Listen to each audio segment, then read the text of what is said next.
Bonjour à tous. Ce soir, on va accueillir le père Will Conquer.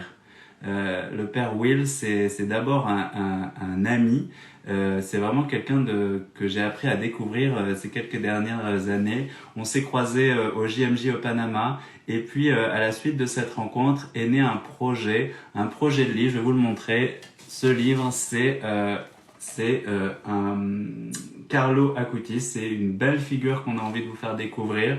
Un geek au paradis, c'est un petit jeune, c'est le chouchou du pape François, il en parle très souvent et il a écrit un des premiers livres sur lui. C'est un très beau livre, une très belle figure que j'ai envie de vous faire découvrir ce soir. Mais d'abord, on va accueillir le père Will. Alors le père Will, lui, il est au Cambodge en ce moment et c'est un peu la nuit au Cambodge. Donc voilà, je sais qu'il a fait une petite sieste avant de nous retrouver. C'est vraiment super sympa de sa part. Donc je vous propose qu'on accueille le père Will. Salut mon père, comment Ça vas-tu? va ou pas? Ah, ça fait plaisir que ça marche. Ben oui, c'est super. Toi t'es au Cambodge en ce moment, il est quelle heure là-bas? Il est minuit, tu vois. Au beau milieu de la nuit, ça fait un peu mes matines, à mes vigiles. J'ai encore les yeux qui piquent un peu, mais ça va, je suis content d'être avec vous. En tout cas, c'est super sympa d'être avec nous. Est-ce que tu peux nous dire en quelques mots qui tu es, d'où tu viens? Alors, je m'appelle le Père Will, je suis un prêtre franco-américain. Ma mère est américaine, mon père est canadien. J'ai été ordonné prêtre il y a presque 2 ans à Monaco, un petit diocèse entre la France et l'Italie. Et j'étais envoyé en mission pour l'église au Cambodge. Ici, ça peut paraître bizarre, peut-être qu'il y a des gens qui ne savent pas trop où c'est. Donc le Cambodge, c'est entre la Thaïlande et le Vietnam, au sud du Laos. C'est un tout petit pays qui a eu une histoire récente très compliquée et du coup, qui est une église qui renaît, qui était en pleine renaissance là. On va célébrer les 30 ans de ce qu'on appelle la résurrection de l'église après 15 ans de communisme très très violent ici. Et du coup, une mission qui était en pleine renaissance et là, qui vient de subir un gros coup avec cette crise. Donc moi, je suis là. Bon, je suis un petit prêtre, hein, comme les autres, qui essaie d'être fidèle au Seigneur. J'ai la chance d'avoir grandi dans une famille qui avait la foi, qui était catholique, qui m'a transmis vraiment l'évangile comme un privilège. C'est-à-dire, on se rendait compte qu'on est dans un monde où la foi n'est pas partagée par tous. Et bien, être chrétien et surtout avoir de la joie d'être chrétien, c'est un énorme privilège, quoi. Et je me dis, bah, c'est ce qu'on a comme cadeau, quoi. Et moi, j'ai pas beaucoup d'argent, j'ai pas beaucoup de projets, j'ai pas beaucoup de lignes sur mon CV, mais j'ai un truc, quoi. Ça s'appelle la joie de l'évangile. Et donc, si je me présentais, bah, je pense que c'est ça avant tout, être missionnaire, c'est vouloir partager cette joie. Et c'est ce qu'on essaie de faire ici au Cambodge. Alors actuellement, bah, je pense que c'est un défi plus actuel que jamais quand on voit la tristesse et l'angoisse qui peut nous entourer, quoi. Tu fais partie de ce qu'on appelle les MEP. Tu peux nous dire un petit peu c'est quoi les MEP? Les MEP, c'est des missionnaires pur jus. C'est-à-dire, Ouais. tu as plein de congrégations qui ont des charismes et tout ça. Alors nous, c'est charisme zéro, mais appel 100%. C'est-à-dire vocation missionnaire depuis 360 ans. Les missions étrangères de Paris, c'est quoi? C'est la fidélité à la vocation missionnaire de la France. Les Français, on n'est pas juste catholiques et français parce que c'est notre identité. On est catholique et français parce que c'est notre mission et que du coup c'est une mission qui se partage avec le monde. Et c'est pas un privilège national, c'est pas voilà, nous, on est cathos, on est les Gaulois, mais c'est parce que on veut se mettre dans les pas de Sainte Blandine, on veut se mettre dans les pas de Saint Martin, on veut se mettre dans les pas de Théophane Vénard, on veut se mettre dans les pas de tous ces grands saints qui ont fait l'histoire de l'Église en France et qui ont été des témoins missionnaires qui ont tellement apporté à l'Église universelle. Alors ça, c'est ça les mêmes. C'est apporter cette contribution spécifique de l'Église en France à l'Église universelle et témoigner au monde entier et même aux non-chrétiens de la puissance de l'amour de Dieu dans le monde aujourd'hui. Et de fait, vous êtes surtout présent en Asie et il y a des missions étrangères de Paris partout en Asie.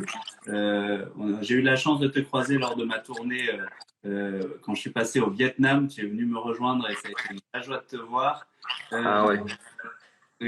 et pourquoi un Français qui aurait pu avoir une vie bien tranquille et avoir une belle carrière peut-être en France a décidé de tout quitter pour partir au Cambodge? Alors, comme tu disais, les missions étrangères de Paris aujourd'hui, c'est à peu près 200 prêtres et donc des jeunes comme moi qui sont en mission essentiellement en Asie, de la Corée à l'Indonésie, du Japon à l'Inde. Il y en a qui sont missionnaires comme le père Julien qui est auprès des Tibétains. Il y en a qui sont auprès des indigènes de Taïwan. Il y en a qui sont ici auprès par exemple, le père François Emelstal, que je salue, là, qui est en haut dans ces montagnes au Mondolkiri. Et du coup, on peut se demander, mais alors que la France a tellement besoin de prêtres, pourquoi est-ce que tu en as qui perdent leur temps là? Ils sont avec les Coréens, les Chinois, les machins. Alors ça peut paraître bizarre.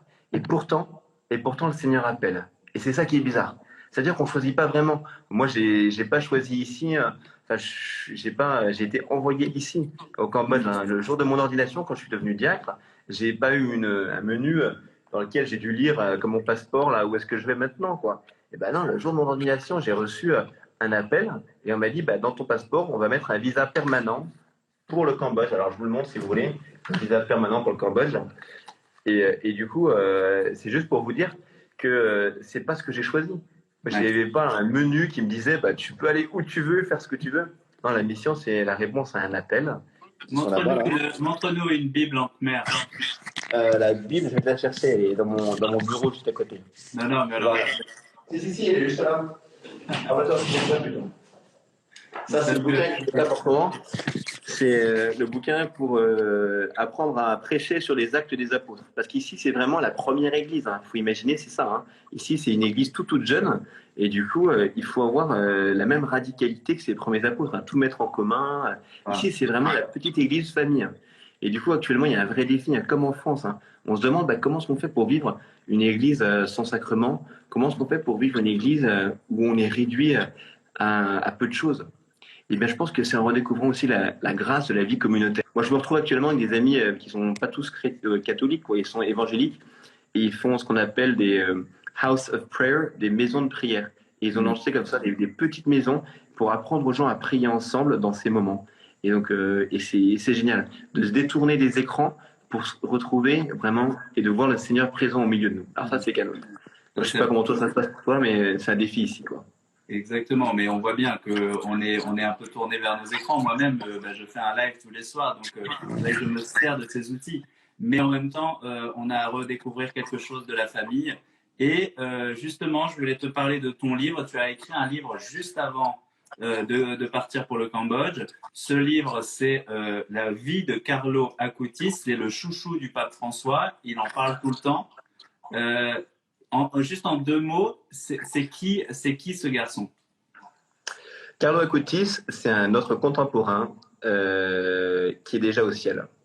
Et du coup, c'est vraiment un modèle pour nous parce qu'on peut penser que la sainteté, c'est quelque chose qui est plus accessible aujourd'hui. La sainteté, c'est pas juste pour demain ou pour hier, c'est pour aujourd'hui. Le Seigneur, il t'appelle ici maintenant. Le Seigneur, il est en live avec toi maintenant pour que tu répondes à son appel. Et ça, c'est ce que Carlo veut nous dire. Carlo, il est né en 91, il est mort en 2006.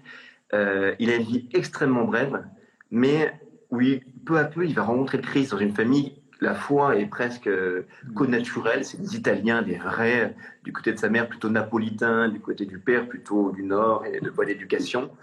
Mais dans ce monde très privilégié dans lequel il naît, eh bien, il va découvrir la simplicité de la foi. Et ça, c'est un cadeau énorme. Ça veut dire que parfois, on peut penser que tout le matériel, et surtout dans une culture et dans une économie riche comme celle de la France, on peut se dire, bon voilà, on est tellement détourné de tout ce qu'on a, et ça nous détourne de Dieu et tout ça. Et bien lui, au milieu de notre monde, hein, c'est-à-dire pas dans le monde de Saint Paul ou de Saint Dominique, de Guzman, ou bien de, je sais pas, Sainte Rose de Lima. Non, le mec, c'est pas une sainteté à l'ouest ou dans 10 000 ans, c'est une sainteté maintenant. Tu vois, ouais. Le portable qu'il avait, et ben il avait le même. L'adresse mail que tu avais, il avait le même. Tu as un Mac, il avait un Mac. Et c'est pas une excuse. Ouais, mais moi, tu comprends à chaque fois sur Internet, je suis tenté, il y a des machins, il y a des trucs. Non, mais tu comprends, aujourd'hui, c'est pas facile avec les filles, c'est pas les mêmes relations. Dominique Savio, il a une petite tête comme ça, et puis il dit bonjour aux filles, elles sont gentilles. Mais moi, c'est compliqué aujourd'hui au collège, tu comprends, c'est difficile, c'est pas les mêmes rapports, faut pas que je sois un cateau coincé. Et ben lui, tu vois, tu as un modèle avec Carlo, c'est pas un cateau coincé, c'est un cateau qui aime la vie, et qui pour autant eh bien, va se battre pour la pureté du cœur. Et aujourd'hui, c'est un truc qu'on a du mal à vivre. On parle de pureté aujourd'hui, on a l'impression de présenter un modèle de sainteté avant 1968. Quoi. Aujourd'hui, on dit ah non, mais aujourd'hui, non, il faut quand même revoir la morale catholique, c'est compliqué. Ben non, lui, il se dit non, non, non, c'est la voie de la sainteté. Hein. Moi, ça va très bien. Tu vois. Je suis adolescent comme toi, mais je t'assure que j'éprouve pas le besoin de traiter mes copines comme des chiennes. Au contraire, il faut les respecter encore plus à notre âge. Et Carlo, de ce point de vue-là, c'est un modèle. Aujourd'hui, il y a beaucoup de jeunes qui se détournent de la foi à l'âge de l'adolescence. Pourquoi? Parce que leur corps les en éloigne. Et ça, c'est une preuve que beaucoup de nos jeunes vivent. Je pense qu'il y a beaucoup de familles qui se reconnaissent là-dedans. Et ils voient bien qu'en fait, les adolescents, eh ben, ils se reconnaissent plus dans le message peut-être qu'une église institutionnelle peut leur envoyer, parce qu'ils se disent, ben, en fait, non, moi, je me retrouve pas là-dedans. Et Carlo peut nous montrer en fait un modèle d'adolescence, un modèle d'un amour passionné qui est conforme en fait avec l'appel du Christ et à se respecter comme le temple de l'esprit. Et ça, c'est un peu notre défi aussi. Carlo, c'est aussi un modèle parce que, tu vois, moi j'ai pensé à lui beaucoup là. Je sais pas, tu vois, ça suffit avec l'actualité, mais en Italie, c'est dur hein, quand on voit les photos. Moi, ça me fait presque pleurer. Carlo, ce que je trouve très beau, c'est qu'actuellement, pour beaucoup de jeunes en Italie, il peut leur parler. Moi, j'ai des amis récemment qui ont perdu leur grand-mère dans cette crise du coronavirus. Et Carlo, ça va être une grosse épreuve dans sa foi quand il va perdre eh bien, son premier grand-parent. Et pour nous tous, ça peut être une épreuve aussi. Et là, je vois ça avec la crise du coronavirus. Et Carlo, il va essayer de vivre ça dans la foi. Et il aura des réponses très surprenantes et des questions que seulement les enfants peuvent avoir à l'occasion, quand il a à peine 4-5 ans, du décès de son premier grand-père. Et je trouve que ça peut être un modèle pour nous aussi, pour aider à parler de la mort à nos enfants. Et je pense qu'aujourd'hui, dans la crise du coronavirus, c'est un des sujets, peut-être pour les jeunes enfants. Je vois Valérie qui est là, c'est la directrice du patronage à Monaco. Et ben, Dominique Savio et Don Bosco, ce sont vraiment des grandes figures pour le patronage. Et je pense que pour aujourd'hui, on a besoin aussi de modèles de sainteté et que Carlo peut nous aider. Alors, il ne remplace pas les précédents. Hein. Les précédents, ils sont tous là. Et ils rentrent dans cette grande ronde des saints. Au ciel, à mon avis, le début de la teuf au ciel, c'est une énorme danse avec tout le monde. Et là, tu retrouveras tous ces gens que tu as priés, tous ces amis que tu as espéré rencontrer. Tu vas rencontrer tous les Billy Graham, tous les Stanislas Kostka, qui était un jeune saint aussi, Saint Ignace de Loyola, les martyrs des Mèpes et tout ça. Et du coup, est-ce qu'il est le dernier canonisé? Eh bien, c'est une bonne question que pose Donatien. Carlo, il n'est pas encore canonisé en fait. Carlo, il devait avoir sa béatification à la fin du mois d'avril. Alors actuellement, elle est repoussée à la fin du mois de juin, mais on ne sait pas trop encore. Donc peut-être qu'elle aura lieu au mois de novembre. Le pape a annoncé un éventuel déplacement à Milan pour le mois de novembre. Moi, j'y serai pas. Moi, je serai ici au Cambodge avec mes Cambodgiens. Et je suis très content d'être là. Mais, Ce qui est fou coup, dans cette béatification qui devrait avoir lieu rapidement, c'est que, eh bien, il va y avoir la famille de Carlo, il va y avoir les parents de Carlo qui sont encore là et qui vont assister à la béatification de leur fils. C'est incroyable. exactement. Ouais, ouais. C'est clair, c'est un truc, c'est hallucinant. Là, dans ce cas-là, c'est pas des descendants, c'est les parents qui seront là. Et pour nous, ça peut être une invitation. Je sais pas s'il y a beaucoup de parents qui nous regardent, mais ça peut vraiment être une invitation à croire à la sainteté de nos enfants. Aujourd'hui, on parle beaucoup de l'enfant roi, et si seulement cette royauté, elle était aussi sacerdotale et prophétique, tu vois. Si nos enfants, ça pouvait être des enfants prêtres, des enfants prophètes, et pas seulement des enfants rois, ben, ça serait génial. Et ça, c'est ce que les parents de Carlo voient dans leur fils. Ils voient vraiment un modèle de sainteté. Alors moi, je me dis, mes chers parents, croyez à la sainteté de vos enfants. Alors, on parle justement des réseaux. On a une figure de quelqu'un qui, Carlo, il a créé des premiers sites internet d'évangélisation. En ce moment, on est ultra connecté. Tous les chrétiens cherchent à faire quelque chose sur internet, à être présents. Et au final, Carlo, lui, il a été au début d'Internet. Il a vu les premiers sites. Il a appris à coder pour pouvoir faire des sites. Et son but, c'était vraiment de parler de Jésus. Quoi. Comment on est missionnaire sur Internet? Ah, bah ça c'est une bonne question. On peut se dire, le pape nous a dit, mais sortez de vos canapés, mettez-vous un coup de pied au derrière et puis mettez la pagaille dans l'église. Ah ben là, on veut bien sortir de notre canapé, mais ça fait tous un mois qu'on a le derrière au fond de la banquette, quoi. Et du coup, D'accord. on se dit, ben, on fait comment pour être missionnaire dans cette situation, Pape François? Bah, le Pape François, franchement, là-dessus, c'est un modèle, hein. Alors, il y en a parfois sur Internet, ils disent, mais qu'est-ce qu'il fait le pape, machin? Je dis, bah, regardez ce qu'il fait, faites pareil, quoi. Je veux dire, cette veillée qu'il a faite sur la place Saint-Pierre avec cet orage et tout, enfin, là, si c'est pas prophétique, je sais pas ce que c'est être prophète, hein, mais je veux dire, c'était magnifique. Les visites qu'il fait au crucifix miraculeux de Rome aussi, c'est aussi se tourner vers la croix et attendre ce miracle de la croix que même dans nos souffrances, eh bien, l'espérance va jaillir. Alors ça, c'est fort. Moi, peut-être quelques idées, peut-être 3 idées pour évangéliser par Internet. Euh, Avant d'évangéliser par Internet, commencez par évangéliser votre voisine. Il y a peut-être une voisine de palier ou voilà, qui est moins loin qu'Internet. Mais donc ça, c'est la première étape, hein. Le Christ nous demande d'aimer notre prochain. Donc pas notre lointain, mais notre prochain. Moi, ma mission, c'est d'aimer les 70 malades, handicapés, sidaïques et autres qui vivent avec moi. Donc demain matin, je me réveille à 5 heures pour leur dire la messe. Et ça, c'est la première mission qu'on a tous, c'est d'aimer ceux qui sont proches de nous. Mais si on veut ensuite aimer encore plus, eh bien, on peut aimer encore plus loin. Et donc là, sur Internet, on peut aimer les personnes et leur témoigner peut-être de la foi très simplement. Numéro un, sur les réseaux, de ne pas partager que ses problèmes et ses repas, et tout ça, c'est bien, hein, c'est sympa, mais partager aussi des bonnes nouvelles, partager des messages d'évangile, des messages d'espérance. Est-ce que sur ton Mm. réseau, quand tu regardes sur ton profil Facebook, là, si tu regardes ton fil et tout, est-ce que tu contribues à l'annonce de la bonne nouvelle ou au contraire, est-ce que tu décourages ceux qui sont autour de toi en les rendant peut-être jaloux? Parfois sur les réseaux, il y a ces problèmes de jalousie, d'envie, de voyeurisme aussi. Il faut faire attention à ça. Faisons des réseaux sociaux, des réseaux d'entraide et d'encouragement à la bonne nouvelle. Ça, vraiment, il y en a qui peuvent nous aider, comme l'école Pierre là-dessus. Et bien, ils ont compris Ouais. ça. Numéro 2, tu peux même aller dans des trucs explicites. Il y a un super endroit où tu peux évangéliser. Alors, sur Wikipédia. Sur Wikipédia, tu peux vraiment aider à chercher la vérité, sans prosélytisme, hein, mais avec vraiment à cœur de rechercher la vérité. Il y a beaucoup de pages Wikipédia qui sont très mal faites concernant l'évangile. Il y a des pages qui sont très bien faites. Si vous allez voir la page, par exemple, de Thérèse de Lisieux, ou bien la page sur le Concile Vatican II, ça, c'est des très très belles pages, très riches. Mais il y a beaucoup de pages. Moi, par exemple, pendant le carême, j'ai fait beaucoup de pages pour expliquer certaines dévotions du carême que cette année on n'a pas célébrées. Mais je me suis dit, du coup, c'est l'occasion de mieux les connaître. Et peut-être la troisième chose qu'on peut faire, c'est l'annonce directe. Ça, avec Annuncio. Annuncio, c'est un groupe qui m'a beaucoup aidé dans ma vie à apprendre à évangéliser, à trouver les mots pour parler de l'amour de Dieu. Et je trouve que, en tout cas, c'est ce que je vis actuellement sur Internet. Quand il y a des personnes qui me parlent, il ne faut pas perdre son temps. Parfois, il y a des conversations qui sont vaines et inutiles, futiles même. Mais il y a peut-être des gens qui nous parlent sur Internet parce qu'en fait, ils n'oseraient peut-être pas nous parler ailleurs. Moi, je sais Oui. qu'au Cambodge, il y a des Cambodgiens non chrétiens qui me parlent sur les réseaux et on parle et on discute ensemble et il y a des beaux chemins de foi qui se font. Et là, j'ai quelques amis, bah, je me dis, bah, peut-être qu'à la fin du confinement, il y a peut-être des choses qui vont se passer. Parce qu'ils posent des questions, ils disent, mais c'est bizarre, attends, c'est au Cambodge, ça? Attends, au Cambodge, il y a des maisons comme ça pour les pauvres où il y a la messe tous les jours, en ce moment. Alors, ils sont surpris, ils se sont dit, mais tu vis avec ces gens-là? Et je leur dis, bah oui, c'est ma vie et tout ça. Et je leur dis, mais pourquoi tu fais ça? Et je leur dis, mais parce que c'est ce que le Christ nous a dit. J'étais malade et tu m'as guéri. Enfin, j'étais en prison et tu m'as visité. Beaucoup de ces malades sont prisonniers dans leur corps et c'est le moment où jamais de les visiter. Et du coup, il y a un petit truc à faire là.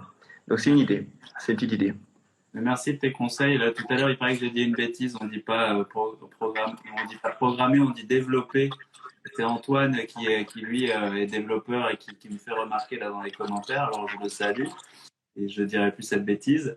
Euh, Tu peux nous dire quelle est un peu la situation justement au Cambodge avec ce virus et toi comment tu vis concrètement cette période qui est quand même incroyable que le monde entier vit.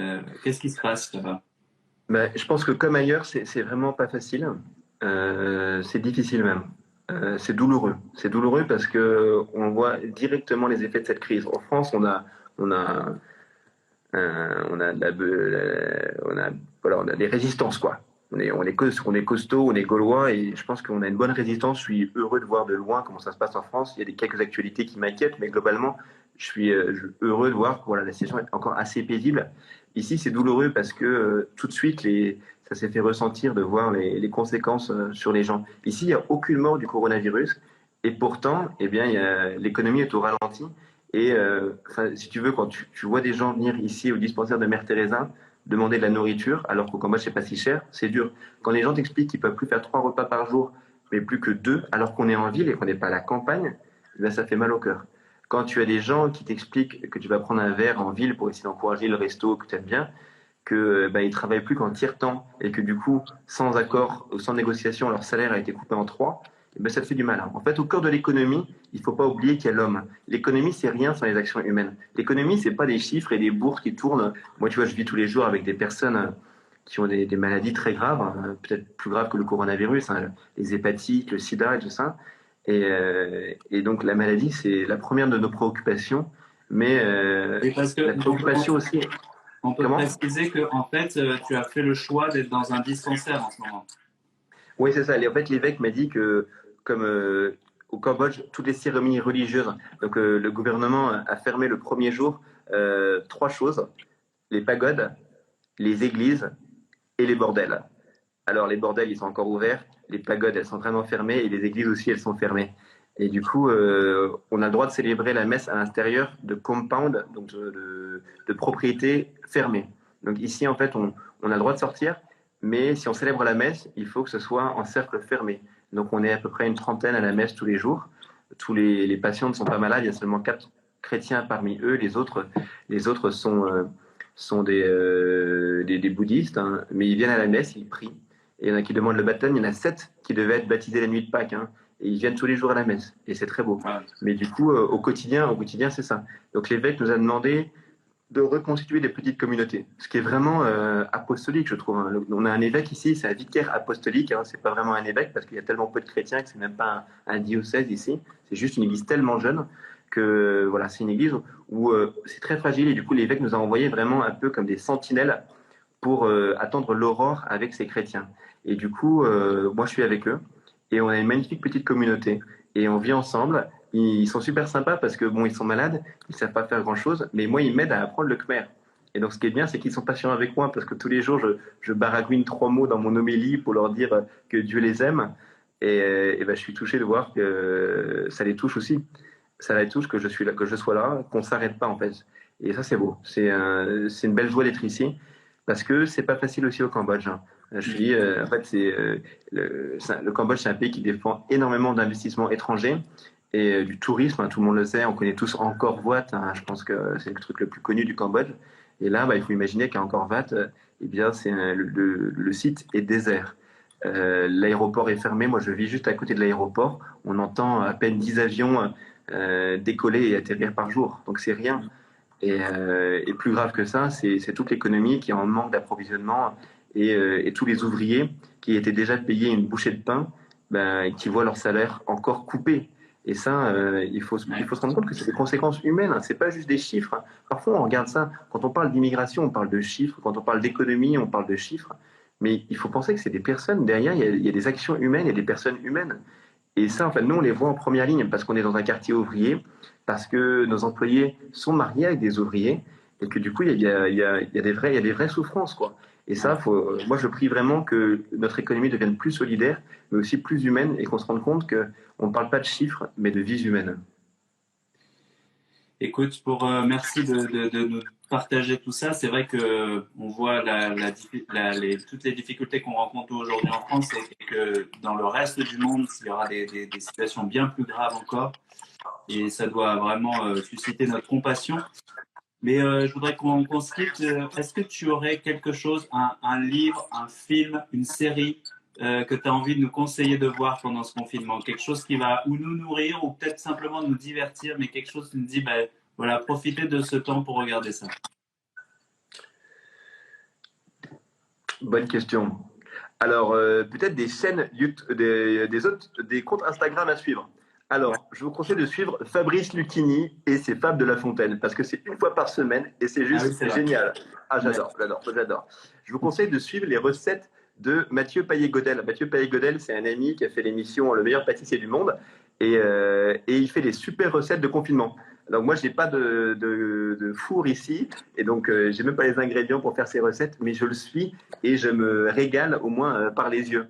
Découvrez, si vous pouvez, le partage d'évangile, sans être des exégètes, sans être le pape ou sans être le magistère de l'Église. Partagez simplement simplement simplement sur la parole d'évangile, comment est-ce que la parole de Dieu vient vous toucher. Ouais. En ce moment, je pense qu'il faut redécouvrir la sacramentalité de la parole. Il y a beaucoup de gens qui me disent, oui, mais on n'a plus les sacrements. Je fais, c'est clair. Et j'espère qu'on grandit dans le désir de recevoir le Christ dans son corps et dans son sang. Mais j'espère aussi qu'on redécouvre la sacramentalité de la parole de Dieu. Comment est-ce que le Seigneur il vient te montrer sa miséricorde parce que tu peux lire de sa parole. Alors moi, je lis tous les jours la Bible en khmer pour essayer de m'habituer, de me faire un peu à cette langue. Mais lisez-la dans la langue qui vous parle, vous. Essayez de la comprendre et puis partagez. Peut-être même si vous vivez avec des gens qui ne sont pas chrétiens, parce que parfois la Bible, elle peut nous dire des trucs, même si on n'est pas baptisé. Hein. Le Seigneur, il parle au-delà des bancs d'église. Et donc, peut-être mon conseil, c'est ça. Partagez sur l'évangile. Faites des partages d'évangile. Regardez des trucs marrants sur Instagram, divertissez-vous, gardez la joie. Fabrice Lucchini, avec son côté dépressif, délirant, c'est juste génial. Mais surtout, là, la dernière, Fable de La Fontaine en Verlan, je ne sais pas si tu l'as vu, mais c'est un régal. Je vais aller voir, je vais aller voir. Ah, c'est extraordinaire. Merci Will. Je rappelle donc ton livre Un geek au paradis. N'hésitez pas, c'est le moment de le lire aux éditions Première Partie, évidemment. N'hésitez pas à le commander et vous pourrez le recevoir chez vous avant la fin de ce déconfinement et puis pouvoir découvrir cette vie.